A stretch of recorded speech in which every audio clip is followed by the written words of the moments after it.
Hello बच्चों, आप सभी का स्वागत है आपके अपने यूट्यूब चैनल कंबोज पर। तो इस वीडियो में देखेंगे क्लास 10 के सब्जेक्ट साइंस के चैप्टर नंबर 11 जिसका नाम है मानव नेत्र तथा रंग बिरंगा संसार।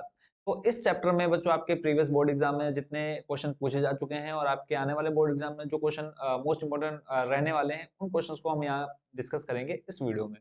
तो देर न करते हुए ले चलता हूँ सीधा आपको इंपोर्टेंट क्वेश्चन पर, और बने रहिए वीडियो के लास्ट तक मेरे साथ। इसको कर लेता हूँ फुल स्क्रीन में ताकि आपको देखने में आसानी हो जाए। चैप्टर का नाम जैसा कि आप यहाँ पे पढ़ पा रहे होंगे, क्या नाम है? मानव नेत्र तथा रंग बिरंगा संसार। बच्चों आपके लगभग 10 चैप्टर आपके पहले हो चुके हैं कंप्लीट। आज हम 11वां चैप्टर का देख रहे हैं। और जो बच्चे चैनल पर फर्स्ट टाइम विजिट कर रहे हैं चैनल को जरूर सब्सक्राइब कर लीजिएगा ताकि जो आने वाली वीडियोस होंगी, क्योंकि बच्चों मैं आपके बोर्ड एग्जाम के सारे सब्जेक्ट की प्रिपरेशन कराता हूँ। ठीक है, तो बने रहिए चैनल के साथ आपके एग्जाम तक। तो चैप्टर का नाम देख लिया आपने, मानव नेत्र तथा रंग बिरंगा संसार। तो चलते हैं सीधा जो आपके इस चैप्टर के थोड़े से short question type important question है उनको पहले हम थोड़ा सा समझ लेते हैं। तो सिंपल हम जो मानव नेत्र हमारी आंख पर जो कोई भी वस्तु का प्रतिबिंब बनता है कहाँ पर बनता है? वो रेटिना पर बनता है। पहला पॉइंट आपने ये याद कर लेना, एक नंबर आपका कंफर्म हो जाएगा। फिर लेंस की क्षमता किसे कहते हैं? तो किसी लेंस की क्षमता उस फोकस दूरी के व्युत्क्रम के बराबर होती है। ठीक है, किसी लेंस की क्षमता उसकी फोकस दूरी, ठीक है, लेंस की क्षमता क्या होती है? फोकस दूरी के व्युत्क्रम के बराबर होती है। फिर आ जाता है एक नंबर का क्वेश्चन आपका, लेंस की क्षमता का मात्रक लिखिए तो क्या होता है? डायोप्टर होता है लेंस की क्षमता का मात्रक। फिर दृष्टि विस्तार यानी हम जो मानव नेत्र है वो कम से कम जो पास की वस्तु है कम से कम 25 सेंटीमीटर की दूरी पर देख पाता है, और हम अधिक की बात करें तो अनंत होती है। ठीक है, यानी हम दूर तक देखने की बात करें तो अनंत तक देख सकते हैं, क्योंकि आप यहाँ बैठे बैठे चंद्रमा को देख सकते हैं, सूर्य को देखते हैं। और कितनी पास तक हमें पूरा अच्छे से दिखाई दे पाता है? तो जो आपकी मिनिमम है वो 25 सेंटीमीटर। क्लियर है? अगला है दूरदृष्टि दोष के लिए उत्तल लेंस। ये आपने याद कर लेना है कि दूरदृष्टि अगर दोष होगा तो किस लेंस का इस्तेमाल करके हम उसको छुटकारा पा सकते हैं? तो उत्तल लेंस। और ऐसे निकट दृष्टि के लिए अवतल लेंस का उपयोग किया जाता है। एक एक नंबर के क्वेश्चन आपके यहीं से बनने वाले हैं। अगला है तारों के प्रकाश के वायुमंडलीय अपवर्तन के कारण तारे टिमटिमाते हैं। एक नंबर का आएगा तारे क्यों टिमटिमाते हैं? तो सिंपल से आपने याद रखना है अपवर्तन के कारण। फिर है वायुमंडल द्वारा अन्य सभी वर्णों के प्रकाश की तुलना में बैगनी तथा, यहाँ दो रंग आप याद कर लो, बैगनी तथा नीले का जो नीला प्रकाश होता है इसका प्रकीर्णन अधिक होने के कारण वायुमंडल का रंग नीला दिखाई देता है। क्वेश्चन आएगा वायुमंडल का रंग नीला क्यों दिखाई देता है? तो सिंपल आपने क्या रखना है, बैगनी तथा नीले प्रकाश की अधिक मात्रा का प्रकीर्णन होता है। फिर है लाल रंग का जो प्रकीर्णन होता है कम होता है। ठीक है, लाल रंग का प्रकीर्णन कम होता है, इसलिए जो खतरे के निशान बनाए जाते हैं वो लाल रंग के बनाए जाते हैं। क्लियर है? उसके बाद जो आपके ऑब्जेक्टिव पे क्वेश्चन आते हैं जो पूछे जा चुके हैं और पूछे जाएंगे आपके इस बोर्ड एग्जाम में, तो वो हम अच्छे से तैयार कर लेते हैं।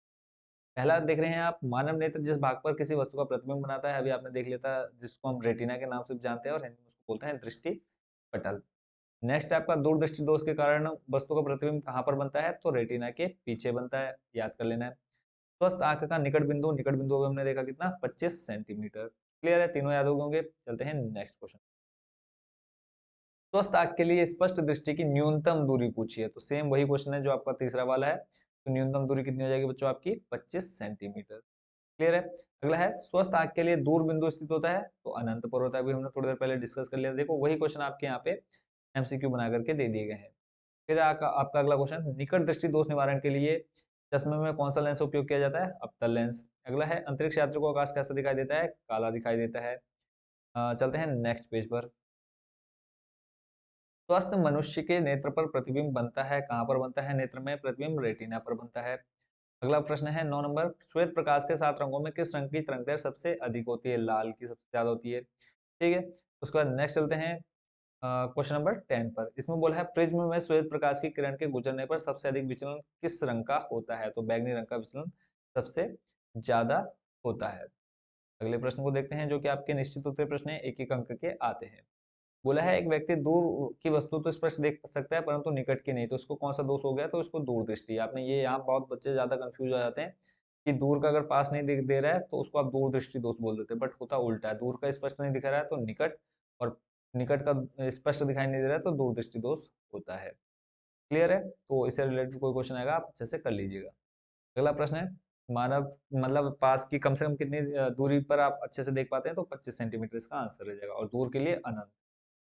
फिर है निकट दृष्टि दोष के निवारण के लिए अवतल लेंस। अभी ऊपर भी हम इसको समझ चुके हैं। लेंस की क्षमता का मात्रक लिखना है तो सिंपल हमने डायोप्टर, और फॉर्मूला आपका क्या हो जाता है? P बराबर 1/f। और इस फॉर्मूले को लेकर के आपका एक नंबर का और न्यूमेरिकल भी पूछा जा सकता है। फिर निकट दृष्टि दोष के लिए ये क्वेश्चन अभी आपको ऊपर 3 नंबर में था, वही 5 में आपको घुमा करके दे दिया है। अब तो लेंस का उपयोग करते हैं उससे छुटकारा पाने के लिए। नेक्स्ट चलते हैं आपके जो एक बचा है सामान्य, देखो वही एक जो मोस्ट इंपोर्टेंट आपको देखने को मिल रहा होगा कि मानव कितनी कम दूरी पर अच्छे से किसी भी चीज को देख पाता है, तो 25 सेंटीमीटर होता है, और दूर की बात करें तो अनंत। आपका फिर आ जाते हैं अति लघु उत्तरीय प्रश्न, जो कि आपके 2 नंबर के पूछे जाएंगे। क्लियर है? तो यहाँ पे आप देख रहे हैं दिन में स्वच्छ आकाश का रंग नीला क्यों दिखाई देता है? ठीक है, रात को आपको काला दिखता है और दिन में नीला दिखता है, क्या ऐसा कारण क्या है? तो इसका आंसर आप यहाँ पे पढ़ पा रहे होंगे, वायुमंडल में उपस्थित वायु के कण तथा अन्य सूक्ष्म कण दृश्य प्रकाश की तरंग दैर्ध्य को प्रकाश की अपेक्षा नीले रंग की कम तरंग दैर्ध्य वाली प्रकाश किरणों का अधिक प्रभावशाली ढंग से प्रकीर्णन करते हैं।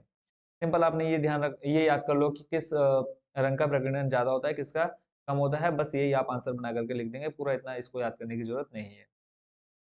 टिंडल प्रभाव क्या होता है? तो टिंडल प्रभाव आपने देखा होगा, कभी भी आप सुबह सुबह देखते होंगे, ठीक है, किसी छेद से अगर सूर्य की रोशनी आती हुई दिखाई देती होगी, तो मान लो उस रोशनी के अंदर तुम्हें धूलकण दिखाई देते हैं, उसी को आप क्या बोलते हैं? टिंडल प्रभाव बोलते हैं। फ्लूइडी कणों द्वारा क्या होता है? प्रकाश का पथ चमकना क्या कहलाता है? टिंडल प्रभाव कहलाता है। सिंपल सा आपने याद रखना है। नेत्र की समंजन क्षमता मोस्ट इंपोर्टेंट क्वेश्चन है। इसमें आप क्या देखते हैं कि जब भी कोई प्रकाश होता है हमारी आंखों पर फोकस होता है, तो वो कहाँ पर जाता है? रेटिना पर बनाता है। ठीक है, रेटिना पर वस्तु का प्रतिबिंब बनाता है। तो जब हम दूर स्थित किसी वस्तु को देखते हैं, तो जो आंख नेत्र की जो मांसपेशी होती है, वो क्या होती है? हमारी सिकुड़ती नहीं है। ठीक है, और जब आप जो पेशियां होती है, मांसपेशियां होती है, वो सिकुड़ती नहीं है। ऐसे ही जब आप पास रखी किसी वस्तु को देखते हैं, तो आपकी जो नेत्र की या आंख की जो मांसपेशी होती है, पेशी होती है, वो क्या होती है? सिकुड़ने लगती है। ठीक है, तो जिसके कारण क्या होता है? इनकी वक्रता त्रिज्या बढ़ जाती है और कम हो जाती है। तो बस आपने इस आंसर को देख लेना है, सेम वही है जो मैंने अभी आपको बोला। तो इसी को हम क्या बोलते हैं? नेत्र की समंजन क्षमता बोलते हैं। अगला प्रश्न आपका आ जाता है, तारे क्यों टिमटिमाते हैं? इंपॉर्टेंट क्वेश्चन है, और तारे मैंने आपको स्टार्टिंग में 1 नंबर का बता दिया था। इस कारण क्या होता है? अपवर्तन के कारण तारे टिमटिमाते हुए दिखाई देते हैं। 2 नंबर का है, तो थोड़ा इसको आपने बना करके लिखना है, आप यहाँ पर पूरा इसको पढ़ सकते हैं अच्छे से। चलते हैं नेक्स्ट पेज पर। बोला है ग्रह क्यों नहीं टिमटिमाते? तो ग्रह टिमटिमाने का कारण क्या है? कि ग्रह हमसे बहुत दूर, मतलब जो ग्रह हैं तारों की तुलना में पृथ्वी के बहुत निकट है। ठीक है, और ग्रह प्रकाश का विशेष स्रोत माना जा सकता है, जिसे अनेक बिंदु प्रकाश स्रोत से मिलकर बना हुआ। बहुत इजी लैंग्वेज में लिखा हुआ, आप इसको यहीं से याद कर लीजिएगा। अगला है सूर्य के समय, ये जो आप पीडीएफ देख रहे हैं, ठीक है, इसका लिंक भी मैं डिस्क्रिप्शन में दे दूंगा, वहां से जाकर के आप पीडीएफ डाउनलोड कर सकते हैं। फिर सूर्य जब उगता है और छिपता है, तो उस समय वो लाल क्यों दिखाई देता है? एक ये वाला क्वेश्चन भी मोस्ट इंपोर्टेंट बच्चों, इस चैप्टर के जितने क्वेश्चन मैं आपको यहाँ दिखा रहा हूँ सारे मोस्ट इंपोर्टेंट रहने वाले, तो किसी भी क्वेश्चन को आपने छोड़ना नहीं है। अगला प्रश्न है, किसी अंतरिक्ष यात्री को आकाश नीले रंग की अपेक्षा काला क्यों प्रतीत होता है? इसको भी आप देख सकते हैं। फिर दूरदृष्टि दोष क्या है? अभी मैंने आपको बता दिया था, जब हमें पास की वस्तु स्पष्ट दिखाई नहीं देती है, तो दूरदृष्टि दोष होता है। इसके निवारण के लिए किस प्रकार के लेंस का प्रयोग किया जाता है? तो उत्तल लेंस का प्रयोग किया जाता है। अगले प्रश्न पर चलते हैं। अगला प्रश्न आप देख पा रहे होंगे, यहाँ पे बोला है निकट दृष्टि दोष तथा दीर्घ दृष्टि दोष को संशोधित करने के लिए इस प्रकार के लेंस, निकट के लिए अवतल और दूर के लिए उत्तल। अगला है सुस्पष्ट दर्शन की अल्पतम दूरी क्या है? 25 सेंटीमीटर है।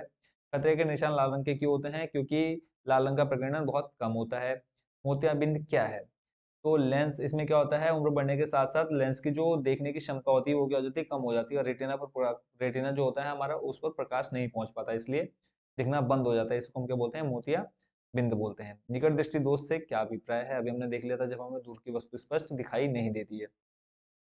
फिर बोला है अगला प्रश्न, 3 नंबर का जो आता है, चित्र बनाकर दर्शाइए कि निकट दृष्टि दोष कैसे संशोधित किया जा सकता है। चित्र बनाकर के अब समझाना है, यानी पहले जब क्या होगा, जो प्रतिबिंब होगा वो हमारे रेटिना पर ना बनकर रेटिना के आगे या रेटिना के पीछे बनेगा। फिर उसके बाद जब हम उसमें क्या रखेंगे, जैसे कि हमें यहाँ पे दूर दृष्टि है, तो दूर के लिए क्या आ जाएगा? उत्तल लेंस आ जाएगा। तो जब उसमें हम क्या रख देंगे? उत्तल लेंस रख देंगे, तो जो वस्तु का प्रतिबिंब हो जाएगा वो हमारे रेटिना पर फोकस हो जाएगा। तो इस तरह से हम इसका निवारण कर सकते हैं, वही आपको यहाँ पर दिखाया गया है।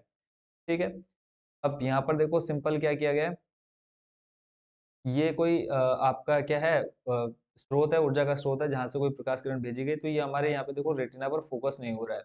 जैसे ही यहाँ देखो आर क्या हो गया? रेटिना। तो जब हमारी क्या होगी, आंख क्या होगी? ठीक होगी, तो हमारा जो वस्तु का प्रतिबिंब होगा सीधा रेटिना पर बनेगा। ठीक है, तो जब हमें कोई दोष हो जाएगा, तो जो हो जाएगा, वस्तु का प्रतिबिंब होगा वो रेटिना पर नहीं बनेगा। देखो आगे पीछे बन रहा है। फिर जैसे ही हमने इसमें क्या लगा दिया, जैसे मान लो निकट दृष्टि है, तो निकट के लिए क्या आ जाता है? अवतल, और दूर के लिए उत्तल। तो यहाँ पे हमने क्या लगा दिया? उत्तल लेंस लगा दिया, और उसके बाद जो होगा हमारा वस्तु का प्रतिबिंब वो सीधा कहाँ बन रहा है? रेटिना पर बनने लग जा रहा है। ठीक है, तो यही पूरा यहाँ पर आपका लिखा हुआ है, इसको आपने अच्छे से पढ़ लेना है। अगला प्रश्न है दूरदृष्टि दोष के लिए, तो दूरदृष्टि के लिए आपने क्या लगा दिया, उत्तल लेंस लगा दिया। यहाँ पे आप देख रहे हैं उत्तल लेंस लगा दिया और जो रेटिना पर है प्रतिबिंब पूरा क्लियर बनने लग जा रहा है। अगले प्रश्न को देख लेते हैं। इसमें आप देख पा रहे हैं अंतिम पंक्ति में बैठे किसी विद्यार्थी को, ये सेम वही सारे क्वेश्चन है कि पास का स्पष्ट दिखाई नहीं दे रहा है या बोर्ड पर अच्छा से दिखाई नहीं दे रहा है, कौन सा दोष है, तो आपने पूरा लिख कर बना करके इसमें लिख देना है। बस आपको बेसिक कॉन्सेप्ट पता होना चाहिए, दूरदृष्टि दोष क्या है, निकट दृष्टि दोष क्या है और निवारण के लिए किस लेंस का प्रयोग किया जाता है। और अगर दूरदृष्टि दोष हो गया तो रेटिना पर क्या होगा या क्या नहीं बनेगा, वो आपको अच्छे से पता हो जाना चाहिए। अगले प्रश्न को देख लेते हैं, जो कि आपका दीर्घ उत्तरीय प्रश्न पूछा गया। अब यहाँ पे देखो वही घुमा फिरा के सेम टू सेम क्वेश्चन आपके पूछे जा रहे हैं। ठीक है, क्या क्वेश्चन पूछा गया, जैसे कि आप यहाँ पे देख पा रहे हैं, यही क्वेश्चन आपके घुमा फिरा करके बार बार पूछे जा रहे हैं निकट दृष्टि दूरदृष्टि दोष से। अब देखो आप यहाँ पे देख रहे हैं कौन सा एक आपका दीर्घ करके आ रखा है क्वेश्चन। ठीक है, दीर्घ उत्तरीय प्रश्न बोला है निकट दृष्टि दोष से पीड़ित एक व्यक्ति का दूर बिंदु नेत्र के सामने 80 सेंटीमीटर की दूरी पर है। दृष्टि दोष को दूर करने में प्रयुक्त लेंस की प्रकृति एवं फोकस दूरी की गणना कीजिए। उपयोग किए गए लेंस की क्षमता की भी गणना कीजिए।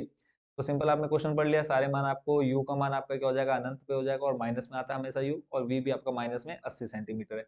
मान आपको दे रखा है, लेंस आपने फोकस दूरी निकाली कितनी, -80 सेंटीमीटर। क्षमता भी पूछे तो क्षमता आ जाएगा कितना आपका, सिंपल 1/f फॉर्मूला होता है, जब आप सॉल्व करेंगे तो माइनस का 1.25 डॉक्टर आ जाएगा, तो लेंस की क्षमता आ जाएगी -1.25। ठीक है, तो इसी के साथ आपका फर्स्ट नंबर कंप्लीट हो गया। सेकंड नंबर आप देख रहे हैं मानव नेत्र का सचित्र वर्णन कीजिए। ये क्वेश्चन आपके एग्जाम में अभी तक तो आया नहीं है, ठीक है, बट फिर भी आप अगर चाहें तो आप इसको यहाँ पर कंप्लीट इसका चित्र देख सकते हैं और इसके बारे में अगर आप पढ़ना चाहें तो यहाँ से वीडियो को रोक करके या पीडीएफ डाउनलोड कर करके तो आप अच्छे से पढ़ सकते हैं। ठीक है, और उसके बाद नेक्स्ट क्वेश्चन देख लेते हैं। वही क्वेश्चन घूम फिर के आ रखा है, देखो दूरदृष्टि दोष किसे कहते हैं, इसका क्या कारण है, दोष का निवारण के लिए किस प्रकार के लेंस का प्रयोग किया जाता है, आरेख द्वारा समझाना है। तो सेम वही अभी हमने थोड़ी देर पहले देख लिया था ये, तो इसलिए हम इसको दोबारा यहाँ पर रिपीट नहीं कर रहे हैं। अगले प्रश्न देख लेते हैं। यहाँ पे बोला है किसी प्रिज्म द्वारा श्वेत प्रकाश के विक्षेपण का स्पष्ट रेखा चित्र बनाइए। एक रंग के लिए आपतन तथा विचलन कोण को निरूपित कीजिए तथा विभिन्न रंगों का क्रम लिखिए। तो ये क्वेश्चन आपके चैप्टर नंबर किस में था, 11 में भी था। ठीक है, तो वहां पर भी हमने इसको अच्छे से समझ लिया था, 10 चैप्टर में भी था और यहाँ पर भी आपको देखने को ये मिल रहा है। ठीक है, तो आप विबग्योर के नाम से इसको याद कर सकते हैं, देखो VIBGYOR।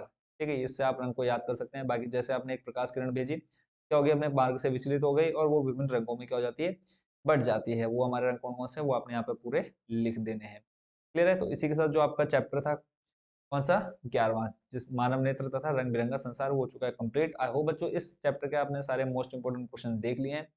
फिर भी अगर कोई क्वेश्चन आपको अच्छे से क्लियर नहीं हुआ है या किसी क्वेश्चन में आपको डाउट हो, जरूर आप कमेंट बॉक्स में पूछ सकते हैं या एक प्यारा सा कमेंट छोड़ सकते हैं। कोशिश करूंगा उसको और अच्छे से आपको एक्सप्लेन करने की। जो आप साइंस का देख रहे हैं, साइंस के अलावा मैं आपको बाकी सारे सब्जेक्ट की प्रिपरेशन कराता हूँ, तो चैनल के साथ जरूर जुड़े रहिए। बाकी आप सभी को बेस्ट विषय अच्छे से तैयारी कीजिए। जहां भी कहीं पे भी किसी सब्जेक्ट में या कोई टॉपिक में आपको प्रॉब्लम आती है तो एक प्यारा सा कमेंट डाल दीजिए आप कमेंट बॉक्स में, तो आपका सॉल्यूशन उसको मैं जल्दी से जल्दी दे दूंगा। तो मिलते हैं बच्चों नेक्स्ट चैप्टर यानी चैप्टर नंबर 12 में। आप सभी का बहुत बहुत धन्यवाद इस वीडियो को देखने के लिए।